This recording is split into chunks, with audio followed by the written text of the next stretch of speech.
اس راستے میں بظاہر کوئی خوبی نہیں، بس یہ ہے کہ باقی راستے ہمیں آگے لے جاتے ہیں، یہ 800 سال پیچھے لے جا رہا ہے۔ سنا ہے محمد بن قاسم نے برہمن آباد فتح کیا تو وہاں کی ہندو آبادی یہاں منتقل ہو گئی تھی۔ سنا ہے یہ سندھ سے شمالی ہندوستان کی منڈی تک مال لے جانے والوں کی گزرگاہ تھی، اور سنا ہے کہ یہاں کا کھیس مغل دربار میں بھی سوغات تھا۔ اس اجڑے ہوئے کارخانے کو دیکھ کے کون کہے گا کہ 30 برس پہلے تک یہاں 20 کھڈیوں پہ سینکڑوں کاریگر صدیوں سے سوتی اور ریشمی کھیس، لنگیاں، سوسی، پنج پٹو اور موٹھڑا بنا رہے تھے۔ ان میں سے کون سوچ سکتا تھا کہ ایک دن اس کے چرخے پہ مکڑی کا گھر بن جائے گا، چھتوں کی داڑیاں نکل آئیں گی، رنگین دھاگوں کی ریلوں پہ فالج گر جائے گا۔ مگر بربادی سے پہلے بھی تو کوئی منظر ہوگا۔ وہ منظر کیا تھا؟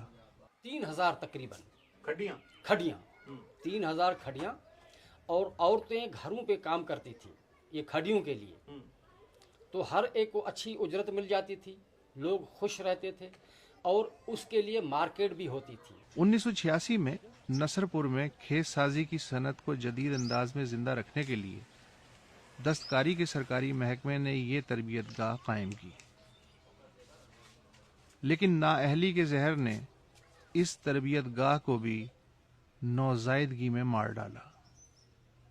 جس نصر پور کے 3 مربع میل میں کھڈیاں ہی کھڈیاں تھیں، اب یہاں بس ایک مقامی کاریگر بچا ہے، لیکن نگاہ کام نہیں کرتی، عمر بھی تو 75 برس ہو چکی ہے۔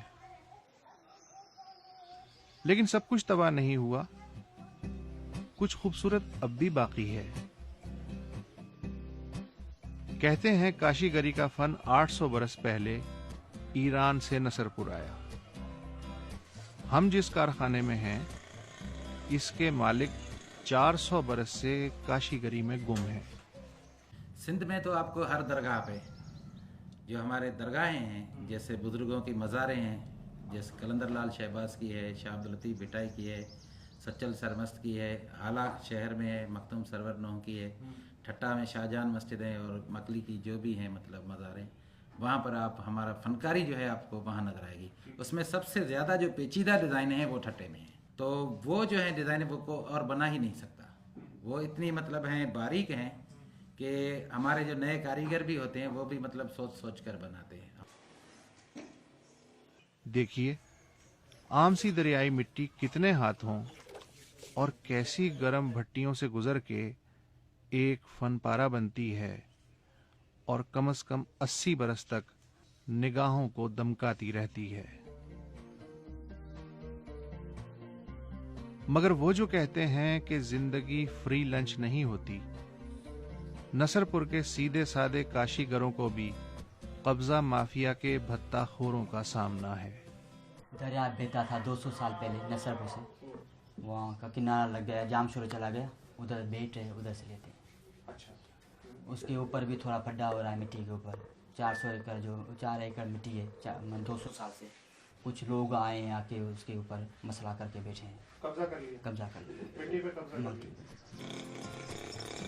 اگر نصر پور میں کھیس کی صنعت بدقسمت ہے تو کاشی گری خوش قسمت ہے۔ اس خوش قسمتی میں نصر پور کے ceramic training and production centre کا بہت ہاتھ ہے، اور اب یہ سینٹر ایک ایسے نوجوان ڈائریکٹر کے ہاتھ میں ہے جو کوئی اکتایا ہوا بیوروکریٹ نہیں، بلکہ ایسا فنکار ہے جو نصر پور سے لندن کے princess school of traditional arts میں پہنچا، اور پھر اسپین، مراکش اور ایران سے جدید کاشی گری کا خزانہ لوٹ کے گھر لوٹا۔ کسی بھی فیلڈ میں، اسپیشلی ہماری ایسی فیلڈوں میں 3 فیکٹر ہوتے ہیں۔ ایک ہوتا ہے کرافٹ کا فیکٹر ہوتا ہے، ایک ہوتا ہے انڈسٹری کا فیکٹر ہوتا ہے، ایک ہوتا ہے آرٹ انسٹیٹیوشنس کا۔